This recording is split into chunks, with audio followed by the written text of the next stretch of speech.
प्रभु यीशु मसीह के मधुर एवं प्रिय नाम में आप सबको शालोम। आज के मनन के लिए जो मैंने पाठ लिया है वो है पहले पूर्व दिशा क्यों। पहले पूर्व दिशा क्यों।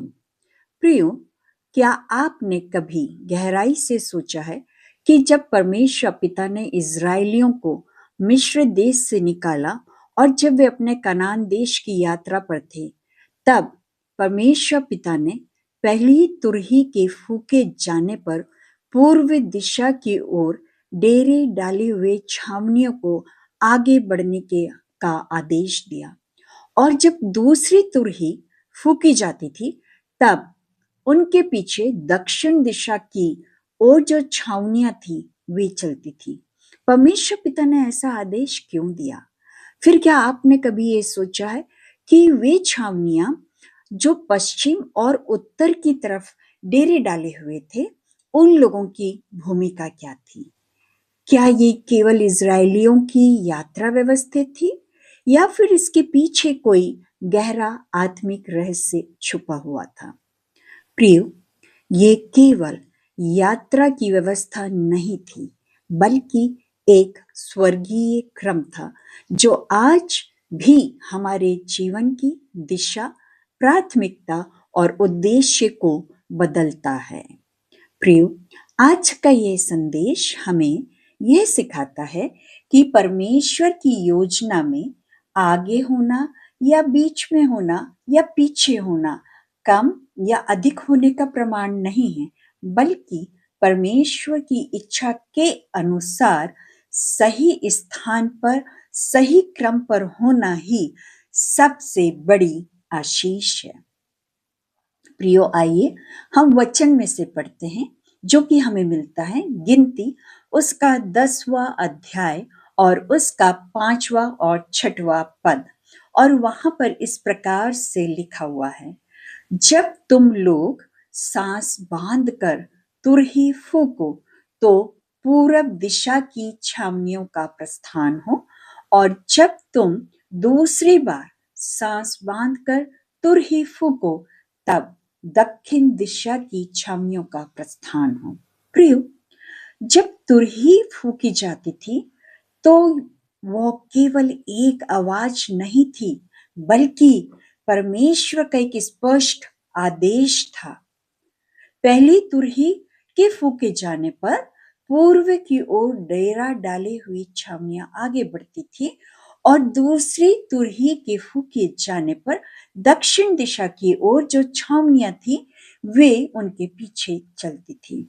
इसका अर्थ ये हुआ प्रियो कि परमेश्वर अपनी प्रजा को बिना उद्देश्य और बिना क्रम के नहीं चलाता, बल्कि हर कदम परमेश्वर के आदेश के अनुसार, परमेश्वर की इच्छा के अनुसार, परमेश्वर के निर्देश के अनुसार होता है। हमने देखा प्रियो कि सबसे पहले आगे जो चलते हैं वो पूर्व दिशा की छावनी थी, और हम देखते हैं कि पूर्व दिशा में जो मिलाप वाला तंबू था उसका जो मुख्य द्वार था वो पूरब दिशा की ओर था। और सूर्य कहाँ से निकलता है प्रियो? सूर्य भी पूरब दिशा से ही निकलता है। सो प्रकाश कहाँ से फैलता है? पूरब दिशा से ही प्रकाश फैलता है। और वचन हमें बताता है प्रकाशित वाक्य 5 और 5 में कि जो प्रभु यीशु मसीह है वो यहूदा के गोत्र का सिंह है।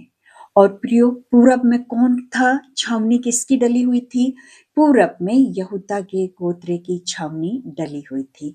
और वचन ने भी हमें बताया कि जो यीशु मसीह है वो यहूदा के गोत्र का सिंह है। सो इसका आत्मिक अर्थ ये हुआ प्रियो कि परमेश्वर की व्यवस्था हमेशा उसकी उपस्थिति से शुरू होती है। जब तक जीवन में प्रभु की उपस्थिति को हम पहला स्थान नहीं देंगे, तब तक हमारे जीवन में प्रगति, उन्नति नहीं आने वाली।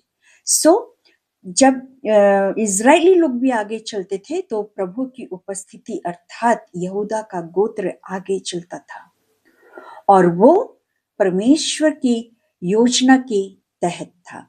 प्रियो, आज हम अपने जीवन में कैसे चलते हैं? आज हम अपने जीवनों में बहुत सी योजनाओं को बनाते हैं, लेकिन प्रार्थना के साथ नहीं बनाते। हम अपने जीवन में उन्नति को चाहते हैं, हम आगे बढ़ना मांगते हैं, परंतु हम परमेश्वर पिता की उपस्थिति को नजरअंदाज कर देते हैं।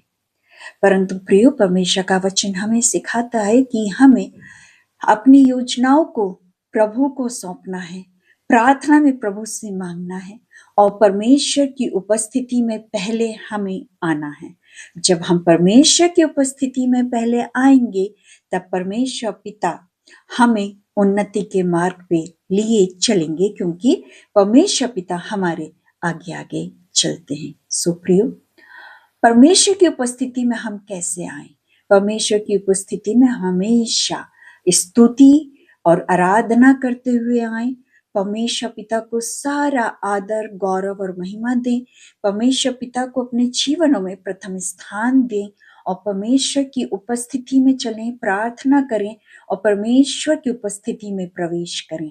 एक आज्ञाकारिता का हम जीवन जिएं और परमेश्वर के साथ एक अच्छी संगति में हम परमेश्वर का संगति में हम उपस्थित होने पाए। सो प्रियो, हम देखते हैं कि जो पूर्व दिशा है, इस पूर्व दिशा को नई शुरुआत का, आशा का और प्रकाश का प्रतीक माना जाता है। सूर्य का उदय उसी दिशा से होता है और इसीलिए यह ज्ञान, जागृति और परमेश्वर की उपस्थिति को दर्शाती है। प्रियो, आइए अब हम देखते हैं, हमें वचन ने बताया कि दूसरी तुरही के फूके जाने पर दक्षिण दिशा में जो छावनियां थी वे उनके पीछे चलती थी और ये परमेश्वर की योजना के तहत था, ये परमेश्वर का आदेश था। दक्षिण दिशा प्रियो संघर्ष का, गर्मी का और युद्ध का प्रतीक है और वहां रूबेन, शिमोन और गाद के गोत्र के लोग थे। प्रियो, आत्मिक युद्ध जब हम परमेश्वर की उपस्थिति में चलते हैं, तब उसके बाद जब हम आत्मिक युद्ध में प्रवेश करते हैं, सो परमेश्वर हमें उसमें विजय बनाता है। परमेश्वर का वचन हमसे कहता है यशायाह 43 और उसके दूसरे पद में कि जब तू जल में से होकर जाए, मैं तेरे संग संग रहूंगा, और जब तू नदियों में से होकर चले, तब वे तुझे डुबा नहीं सकेंगी, और जब तू आग में से चले, तब तुझे आँच ना लगेगी और उसकी लौ तुझे ना जला सकेगी। इसका मतलब क्या हुआ प्रियो? इसका आत्मिक अर्थ ये है कि परमेश्वर पिता सदा हमारे साथ चलता है। पर कब? जब हम परमेश्वर पिता की महिमा और स्तुति करते हैं, परमेश्वर पिता को अपने जीवनों में प्रथम स्थान देते हैं, परमेश्वर हमारे साथ साथ चलता है। वो परीक्षा में और संघर्ष में हमारे साथ रहता है। इसका मतलब ये हुआ कि जो परमेश्वर के साथ चलता है, वो परीक्षा और संघर्ष से में नहीं रुकता, उसमें वो नहीं डरता, बल्कि और अधिक मजबूत होते जाता है। परमेश्वर पिता ने हमसे ऐसा कभी नहीं कहा कि जीवन में संघर्ष नहीं आएंगे। जीवन में संघर्ष आएंगे। यूसुफ के जीवन में संघर्ष आया, दाऊद के जीवन में भी संघर्ष आया, परंतु परमेश्वर पिता क्या कहता है कि मैं सदैव तुम्हारे साथ हूँ। सो प्रियो, परमेश्वर पिता हमारे साथ सदा है और हमें विजय भी वो दिलाते हैं। सो हम देखते हैं कि जो दक्षिण दिशा है, ये परिवर्तन का, समर्पण का, नम्रता का और आत्मिक युद्ध में विजय का प्रतीक है। ये हमें आत्म परीक्षण और परमेश्वर पर निर्भर रहने की शिक्षा देता है। संघर्ष में भी हमें परमेश्वर पिता पर निर्भर रहना है, क्योंकि परमेश्वर पिता हमारे आगे आगे चल के हमें विजय देते हैं। प्रियो, अब प्रश्न उठता है कि पश्चिम की ओर डेरा डाले हुए लोगों की क्या भूमिका थी? प्रियो, पश्चिम में एप्रेम, मनशे और बिन्यामीन के गोत्र के लोग थे। वे आगे नहीं थे, परंतु अनदेखे भी नहीं थे। प्रियो, वे संतुलन का, परिपक्वता का, अनुभव का और सुरक्षा के प्रतीक थे। प्रियो, हर कोई आगे नहीं होता, हर कोई अगुवाई नहीं करता, परंतु परमेश्वर पिता कुछ लोगों को अपनी व्यवस्था को स्थिर बनाए रखने के लिए भी चुन लेता है और यही थे वे पश्चिम में डेरा डाले हुए लोग जिन्हें परमेश्वर पिता ने वहां पर मिलाप वाले तंबू के आसपास जितनी भी छावनियां थी और जब वे अपनी यात्रा पर होते थे उसकी व्यवस्था को स्थिर बनाए रखने के लिए चुना हुआ था। प्रियो, पश्चिम दिशा विश्राम का, पूर्णता का और आत्मचिंतन का प्रतीक है। यह जीवन के अनुभवों से सीखने और आत्मिक परिपक्वता की ओर आगे लेके जाने का संकेत है। सुप्रियो, आइए हम परमेश्वर के क्रम में चलें और परमेश्वर हमें जिस क्रम में रखे हम उन कार्यों को परमेश्वर की इच्छा के अनुसार करें। हम पूछें परमेश्वर पिता से और वे कार्यों को करें जो परमेश्वर हमसे चाहता है। अंत में हम देखते हैं उत्तर दिशा। प्रियो, उत्तर दिशा में दान का गोत्र रहता था और गिनती 2 और उसका 31वां पद हमें बताता है, वचन में लिखा हुआ है कि दान सब छावनियों के पीछे चलता था। प्रियो, इसका कारण क्या था? इसका कारण ये था कि यदि कोई थक जाए, गिर जाए या पीछे छूट जाए तो उसे संभालने वाला भी कोई होना चाहिए। यह हमें सिखाता है कि परमेश्वर की सेना में कोई भी व्यर्थ नहीं है। जो पीछे हैं वे रक्षक हैं, वे दूसरों को संभालने वाले हैं। प्रियो, उत्तर दिशा प्रगति का, स्थिरता का और ईश्वरीय मार्गदर्शन का प्रतीक है। इसे आशीष, सफलता और उन्नति, आत्मिक उन्नति से जोड़ा जाता है। सुप्रियो, आज हमने इन चारों दिशाओं के विषय में बाइबल से सीखा कि परमेश्वर का अपने लोगों को लेके चलने का एक क्रम है और अपने लोगों से, अपने बेटियों और बेटियों को एक क्रम में परमेश्वर पिता रखते हैं ताकि वे उन कार्यों को करें जो परमेश्वर हमसे चाहते हैं। प्रियो, पूर्व दिशा हमें प्रभु की उपस्थिति, आराधना और सही शुरुआत का संदेश देती है। दक्षिण दिशा संघर्ष और परीक्षा में भी परमेश्वर पर निर्भर रहना और आगे बढ़ने की शिक्षा देती है। पश्चिम दिशा स्थिरता के लिए हमें शिक्षा देती है, संतुलन बनाए रखना है, मैच्योरिटी हमारे अंदर, आत्मिक मैच्योरिटी, स्पिरिचुअल मैच्योरिटी हमारे अंदर होना चाहिए। परिपक्वता का, संतुलन का और स्थिरता के लिए हमें प्रोत्साहित करती है और शिक्षा देती है। और उत्तर दिशा प्रियो हमें सिखाती है कि पीछे रहने वाला भी दूसरों की सहायता और मदद के लिए परमेश्वर उन्हें चुन के रखता है। वे रक्षक होते हैं, वे सहायक होते हैं। सो प्रियो, आइए आज हम अपने अपने हृदयों को जांचें, परमेश्वर से प्रार्थना करें कि प्रभु आप हमें बताइए कि आप हमें किस क्रम में रखना मांगते हैं।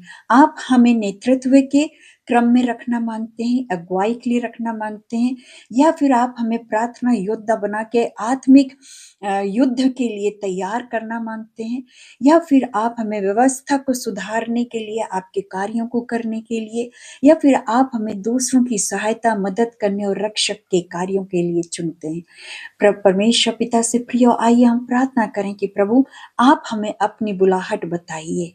परमेश्वर पिता, हमें उस क्रम में चलने के लिए आप हमारी सहायता करें जिस क्रम में आपने हमें रखा है, और हमें उन कार्यों को बताइए परमेश्वर पिता जो आप हमसे करवाना चाहते हैं।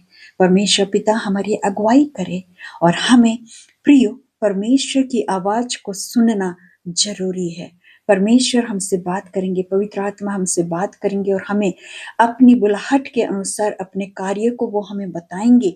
सो आइए हम अपने आप को नम्र और दीन करें और परमेश्वर से विनती और प्रार्थना करें कि परमेश्वर अपनी योजनाओं को आप हमें बताएं और हम उसके अनुसार कार्यों को करने पाएं।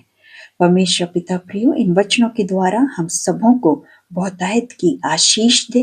परमेश्वर पिता, इस नए वर्ष में हम सबों को अपनी आवाज सुनने का हमें एक मौका दे कि हम परमेश्वर की आवाज को दिन प्रतिदिन सुनने वाले हो सकें, उनके साथ एक उत्तम संगति में रहने पाए और उस दिशा में और उस क्रम में जो परमेश्वर ने, जिस क्रम में परमेश्वर ने हमें बुलाया है, हम उस पर चलने वाले हो सके। परमेश्वर उसके लिए हमें सामर्थ्य दे, ज्ञान दे, बुद्धि दे, समझ दे और पवित्र आत्मा की अगुवाई दे और प्रभु यीशु मसीह की मीठी संगति में हम आगे बढ़ने वाले हो सकें। प्रिय परमेश्वर पिता, इन वचनों के द्वारा हम सबों को आशीषित करे। आमीन, आमीन और आमीन।